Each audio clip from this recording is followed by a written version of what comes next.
Hello everyone, welcome back to my channel. In today's video, we will be answering 10 multiple choice questions about RA 9344, the Juvenile Justice and Welfare Act. Each question comes with a 10-second timer, but feel free to pause the video anytime if you need more time to think. Ready? Let's get started. A 13-year-old boy was caught shoplifting in a convenience store. What should the authorities do? A. File a criminal case immediately. B. Refer him to the Barangay Council for the Protection of Children. C. Place him in jail with adult offenders. D. Send him directly to a rehabilitation center.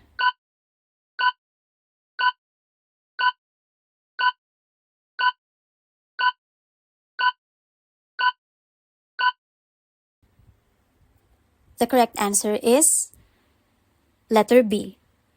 Section 6 states that children 15 years old and below are exempt from criminal liability and must be referred to intervention programs through the Barangay Council for the Protection of Children, or BCPC, a local social welfare and development officer, or, when and where appropriate, the DSWD. A 14-year-old girl vandalized a school wall. Who is primarily responsible for handling her case? A. Public Attorney's Office. B. Juvenile Justice Court. C. Local Social Welfare and Development Officer. D. Barangay Tanod.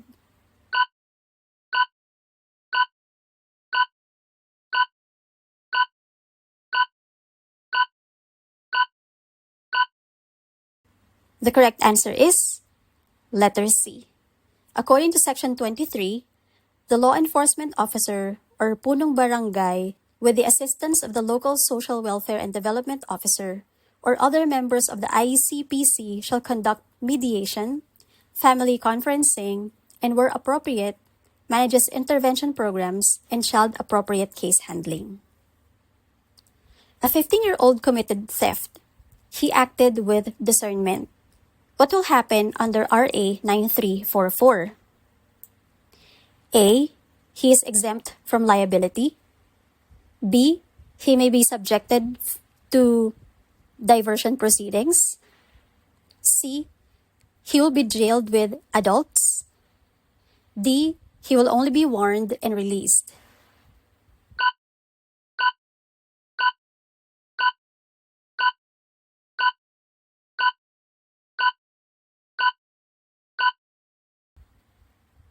The correct answer is letter B.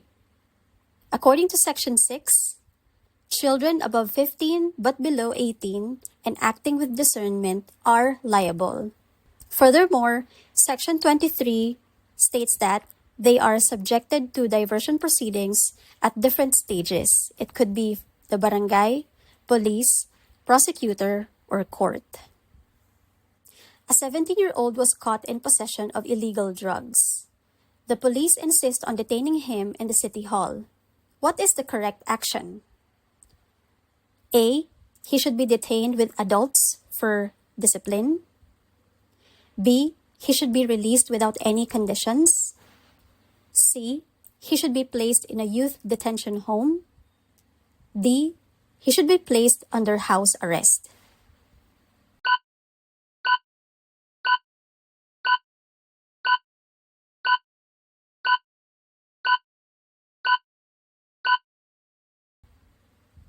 The correct answer is letter C.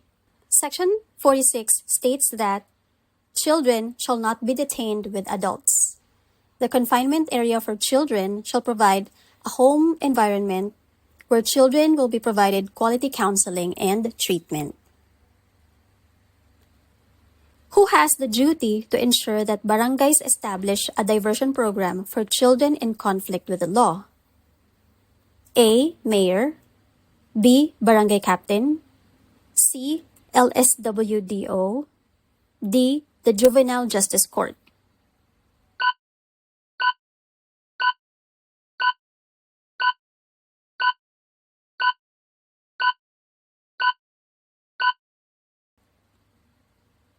The correct answer is Letter B.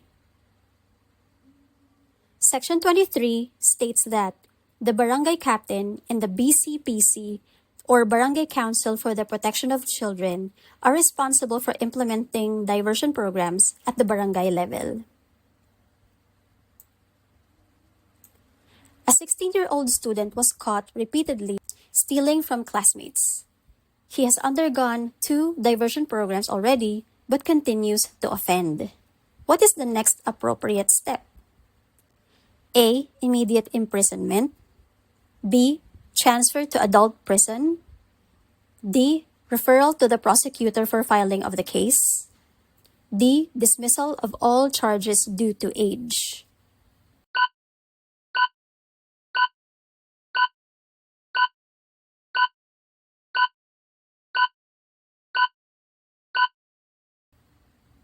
The correct answer is letter C. If diversion fails repeatedly, the case may be filed in court still with child-sensitive procedures, according to Section 23. A 17-year-old boy, acting with discernment, was charged with homicide. What should be prioritized under RA 9344?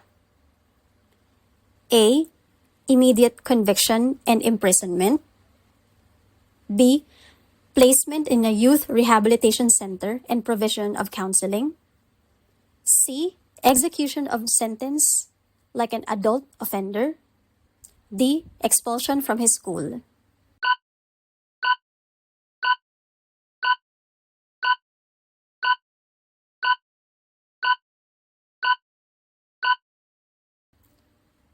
The correct answer is letter B.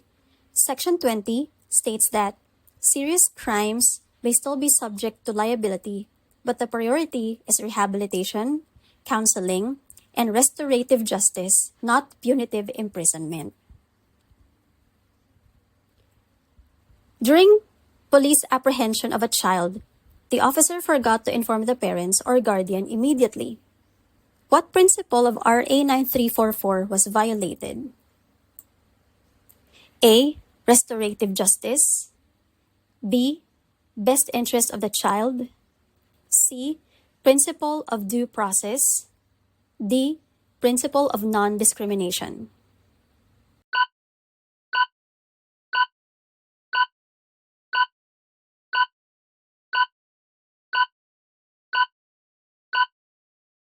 The correct answer is letter B.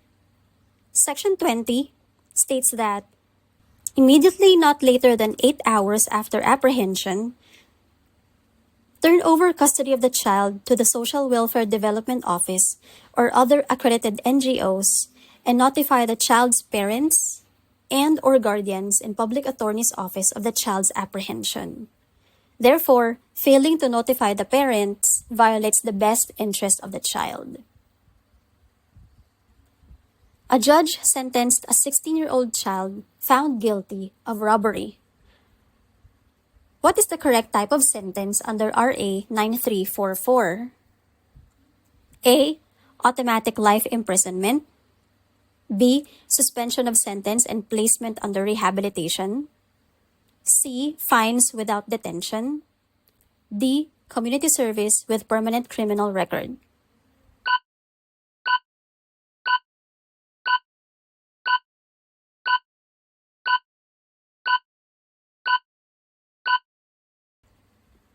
The correct answer is letter B.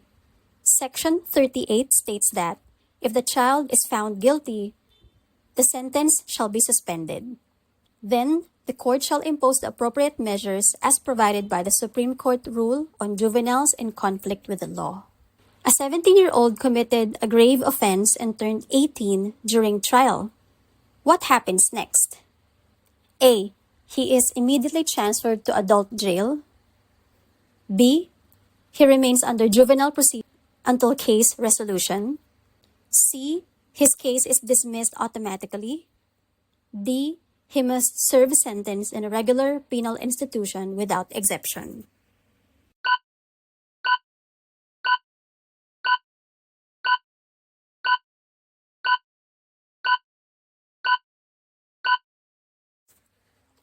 The correct answer is letter B. Section 40 states that if said child in conflict with the law has reached 18 years of age while under suspended sentence, the court shall determine whether to discharge the child in accordance with this act, to order execution of sentence, or to extend the suspended sentence for a certain specified period or until the child reaches the maximum age of 21 years. That's it for today's video. If you found this helpful, please like, share, and subscribe for more Let Review content.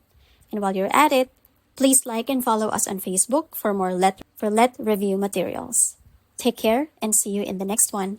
Good luck!